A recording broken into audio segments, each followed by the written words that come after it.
Welcome back, Wargaming friends. Painting palettes, how do they work? Have you ever wondered if they're any different? Does it even matter? They are and they do, so come with me and let's see which one's the best for you. Let's dive in.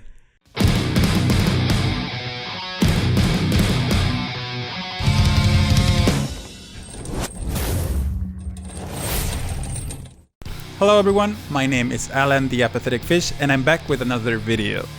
In this video I wanted to share my experience and my thoughts with painting palettes from the cheapest to the fancy ones and tell you all you need to know about painting palettes, especially if you're just starting in the miniature painting hobby. I will even show you how to make your own wet palette if you'd like to try and how to dilute your paint and stuff like that. Painting palettes is one of the essential materials you will need to paint, and maybe when you start in this hobby you may not give it too much thought. You may think that good brushes and paint is all there is to it, and you may feel tempted to just grab the paint straight from the pot and start painting, but no, don't do that. That's heresy. It is a bad idea for a bunch of reasons. Reason number one, acrylic paint straight from the pot does not have the correct body to start painting. By body I mean consistency. Most of the time the paint will be too thick and goopy to flow from your brush. If you try to apply undiluted paint, the paint will apply thick, adding extra thickness to your model and rounding down the edges and detail. It will also accumulate on the crevices, making them shallower and less interesting. And while applying it, it will look uneven with lumps, even brush marks. Reason number two, you're probably wasting paint. You can thin down and stretch that paint. You can use a lot less of it and cover a lot more area. Reason number three, acrylic paint dries fast. You may already know this, but acrylic paint dries very fast and you need to keep it moving and keep it wet. If you lay a big lump of paint on the palette and let it sit, you will notice it will create a film of drying paint on the surface, sort of like a skin, with paint still wet inside. You need to avoid at all costs that this film forms. This skin also forms on the paint you lay on models. That's why if you lay a layer of paint and don't let it completely dry and paint straight again, you can break the skin or the drying layer applied and create paint crumbs.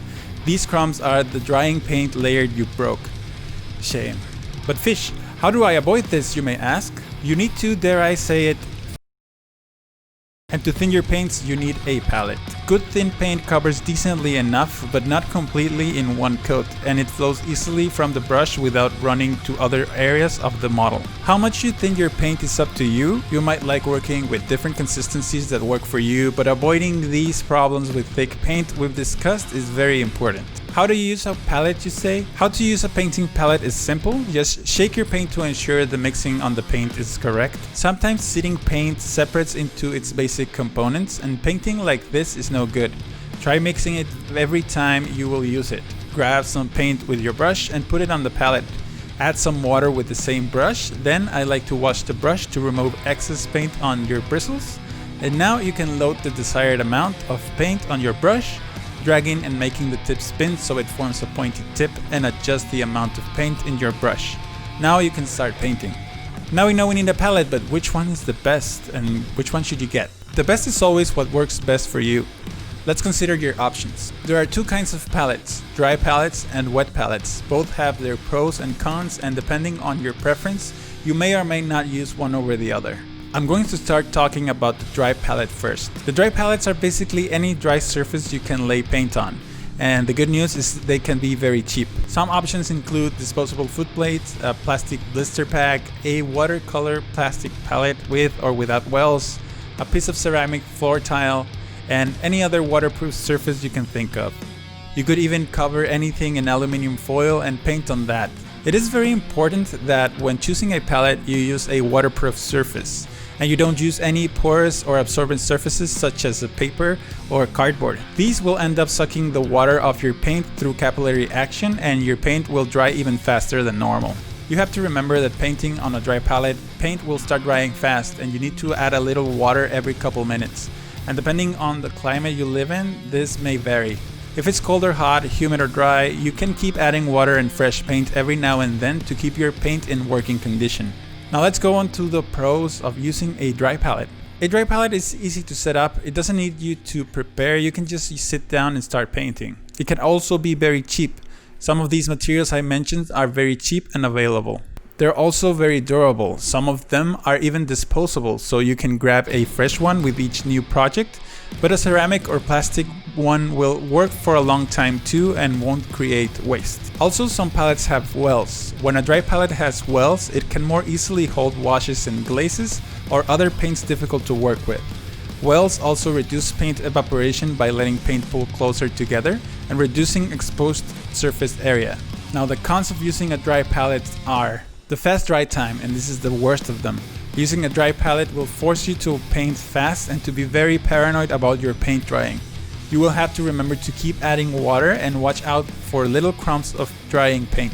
Also, you cannot take a break. If you mix a color or you just laid a fresh batch of paint on the palette, you can't let it sit and go take care of something else. You have to keep painting, or else your paint will be dry and wasted whenever you come back. It's also not great for mixing color. On a dry palette, whenever you mix a color, you will have to mix it again and again and again each time you want to use that color because it will dry fast. Also, using a dry palette might be a waste of paint. When I primarily used a dry palette, I didn't worry about this, but some people believe that letting paint dry on the palette is a waste of paint, and yeah, it can be. It also looks ugly, but these things never bothered me before.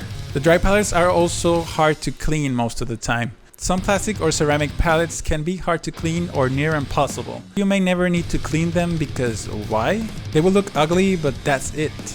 Just make sure not to use normal color paints over some metallic paints because some metal paints can revive if you put fresh paint on top of them, and the metallic flakes will make your paint on top look all sparkly. Other disposable items used as palettes you can just throw away, but try not to be wasteful. Now let's get into what a wet palette is. A wet palette is a paper surface over a wet sponge that continually feeds water into the paint through capillary action.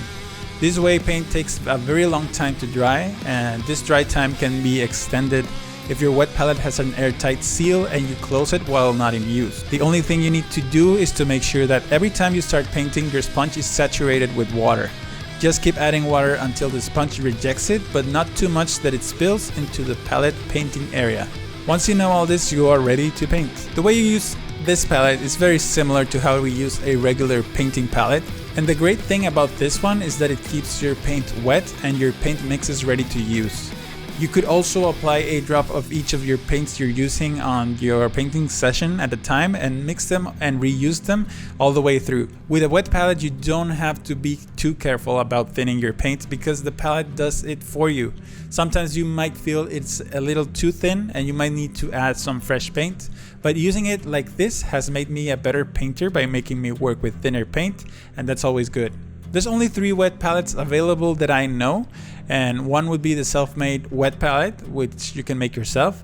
Then there's the Masterson wet palette that you can find in arts and craft stores around you, and my favorite, the Everlasting wet palette from Redgrass Games. To make a palette, you will need a container with an airtight seal, a cellulose sponge preferably with some paper towels, and some parchment paper. You can also do a cheaper version with just any container, some paper towel, and a parchment paper. To make your own painting palette, you can cut your sponge to size and place it on your container. I like to add some paper towel to give it some extra body and better contact with the parchment paper. Then you can saturate it with water, then place your cut to size paper on top, getting rid of all of the wrinkles, and voila, you can start painting. The one thing I used to hate about using a wet palette is that you have to cut the paper to size every time you need a new one, and it needs some setup time. Because some regular parchment paper can spoil, especially if it's biodegradable, you will also need to change it every once in a while, or you could grow mold or bacteria and it starts smelling bad.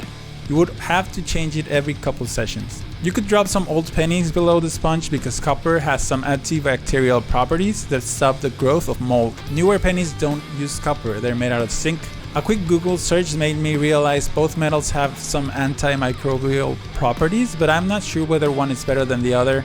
According to the internet, more people prefer using copper to stop mold growth on their palettes, and some even add a little dish soap to their water. And you can also try and find some copper sheeting pieces to add below your sponge. And that's it, you have a wet palette. This one costed me around $12 for the container, but you can use a cheap sandwich box or something like that if you prefer. I just like the heavy glass container and the fact that glass can be cleaned up so much easier. It was about $5 for the sponge, but you could go about it with using only paper towels if you want. And the roll of parchment paper was about $4, and I got a ton of it.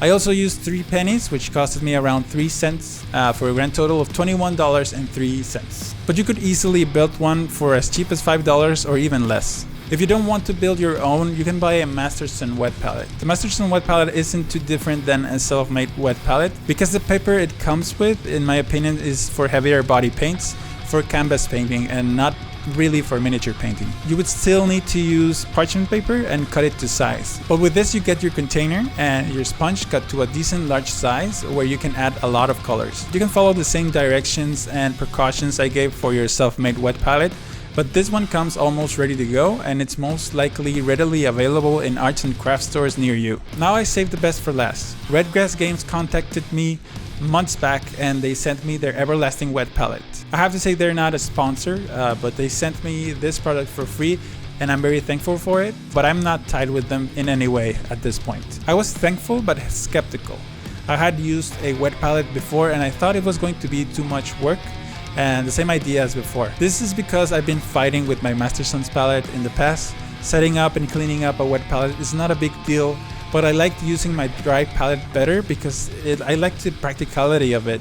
Just sitting down and painting without having to clean smelly sponges and cutting paper to size each time I started painting. Redgrass Games sent me their everlasting wet palette with their hydration sheets. They work perfect for this palette and I believe they're much better than parchment paper. I was also sent 2 of their sable brushes, a Redgrass Games number 2 and a 00. The number 2 is my favorite. It holds a lot of paint and it forms a great sharp tip with which I can paint almost everything. I was also sent an ergonomic handle for miniature painting that comes with its own sticky putty to attach models to it. I mostly use my Citadel handle instead to paint my models because it doesn't require any putty, but this is a great alternative and I think I would use it more for airbrushing, mostly because it has a longer handle. You simply tear a piece of putty and stick your model on top and you're ready to go. The Redgrass Games Everlasting Wet Palette comes in a small box that houses the palette and a set of 50 hydration sheets, the hydration sponge, and the palette that comes with a small attachment of a dry well palette that magnetizes to the side. The palette itself, it's just like a sandwich box with magnets on the side to attach the dry palette, and it comes with an elastic band so that you can keep it shut.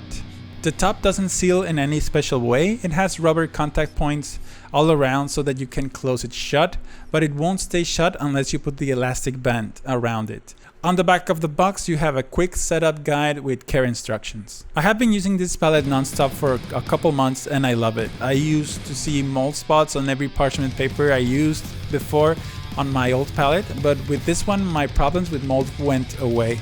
I don't know if it's something to do with the paper or with the sponge or a combination of both. And I do take my time to wash the sponge up with a little soap and bleach after a long project. This Redgrass Games paper has never had mold for me and it's great. Every time I need to start painting again, I just make sure the sponge is saturated with water and I can just start painting.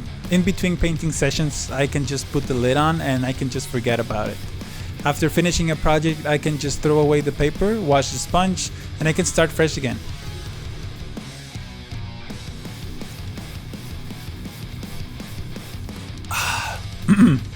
The size is great for most projects, although I don't think it's great for travel. For moving inside your house, that's great, but not for going somewhere else. I believe you could take it with you somewhere else if you want, but it'll need to be clean each time you move it, because if it has any paint on it, it will just roll over and stain the sponge and make a mess. I 100% recommend you to try it. It's been great for me and I don't want to go back to even another wet palette or to the dry palette. Now let's go for the pros of using a wet palette. You have almost no paint waste.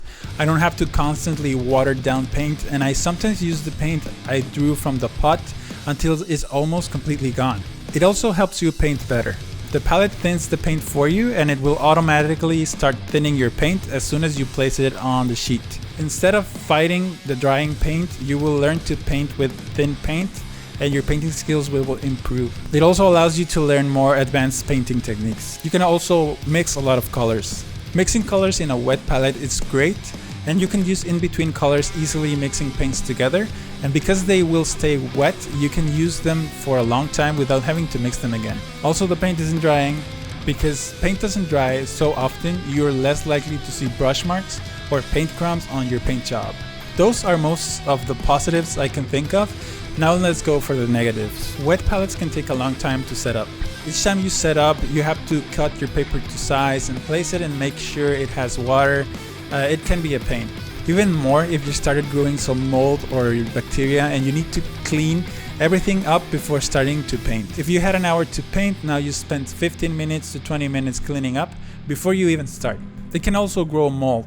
Mold doesn't just smell bad, it could potentially make you sick. And using bleach and other detergents might poison you too if you lick your brushes. And I don't know about you, but I do lick my brushes sometimes. Something else is that it can also thin your paints a little too much. Thin paint isn't bad, but sometimes you need to use heavier paint for a wet blend or for some other reason. Also, it's not very portable. If you move from place to place painting, you're better off with a dry palette. Some paints or materials also don't work too well with a wet palette. Metallic paints don't work well with a wet palette. The flakes can flow everywhere and make a mess, and using white glue might create problems, and you cannot use pigments or other kinds of materials for bases. I wouldn't recommend putting them on your wet palette.